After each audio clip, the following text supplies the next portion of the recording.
These are the Daily Tech headlines for Wednesday, October 30th, 2024. I'm Sarah Lane. Apple's announcement week continues. The company launched new 14 and 16-inch Macbook Pro models with M4 Pro and M4 Max chips. The 14-inch model starts at $1,599. Both models promise up to 3.5 times the performance of previous M-series chips, with enhanced graphics and hardware-accelerated ray tracing for graphics-heavy tasks. Each comes with up to 128 gigabytes of unified memory on the M4 Max, Thunderbolt 5 ports, Wi-Fi 6E, and will be available starting on November 8th. Speaking of that M4 Max chip, it's designed to focus on higher performance and efficiency with better battery life as well. MacBook Air models didn't get much of an upgrade, but will now start with 16 gigs of RAM to start. Prices stay the same, with the M2 model starting at $999, the 13-inch M3 at $1,099, and the 15-inch M3 at $1,299. This memory increase should help multitasking and AI capabilities as Apple continues to push AI-supported features across its lineup.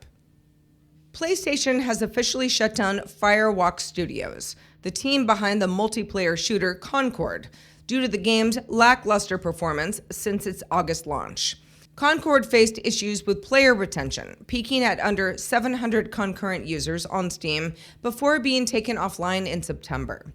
This closure is part of a broader downsizing that also includes Nyan Koi, a mobile game studio under the PlayStation umbrella, and impacts approximately 210 employees. Despite the setback, PlayStation says it's reevaluating its live service strategy going forward. The European Union has launched an investigation into Temu over its handling of illegal products, following concerns that the platform may not sufficiently prevent sales of unsafe or counterfeit goods.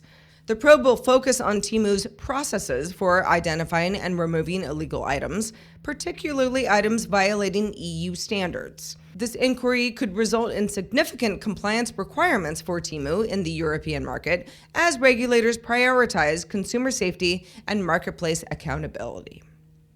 Supermicro's auditor, Ernst & Young, resigned recently after raising concerns about the company's governance and transparency. This follows a whistleblower lawsuit, DOJ investigations into alleged accounting violations, and a critical report from Hindenburg Research.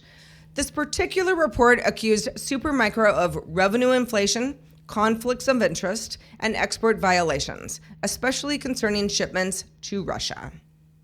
BYD is preparing to launch its Seagull EV in Australia, potentially making it one of the country's most affordable electric vehicles. In China, the Seagull starts at around $10,000 and offers two battery options with ranges of up to 252 miles. The move follows Seagull's popularity in markets like Mexico and Brazil.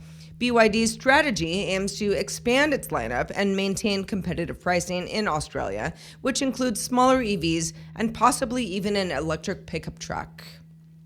And finally, Google announced as part of its latest earnings report that over a quarter of its new code is now AI generated. For Q3 2024, Alphabet, Google's parent company, reported $88.3 billion in revenue, with strong growth in Google Cloud and Google Services. Google's Gemini-powered custom chatbots and new AI features in Meet and YouTube also contributed to this. For more discussion of the tech news of the day, subscribe to dailytechnewsshow.com. That's where you can find show notes and links to all these headlines there as well. I'm Sarah Lane. Thank you for listening, and we will talk to you next time.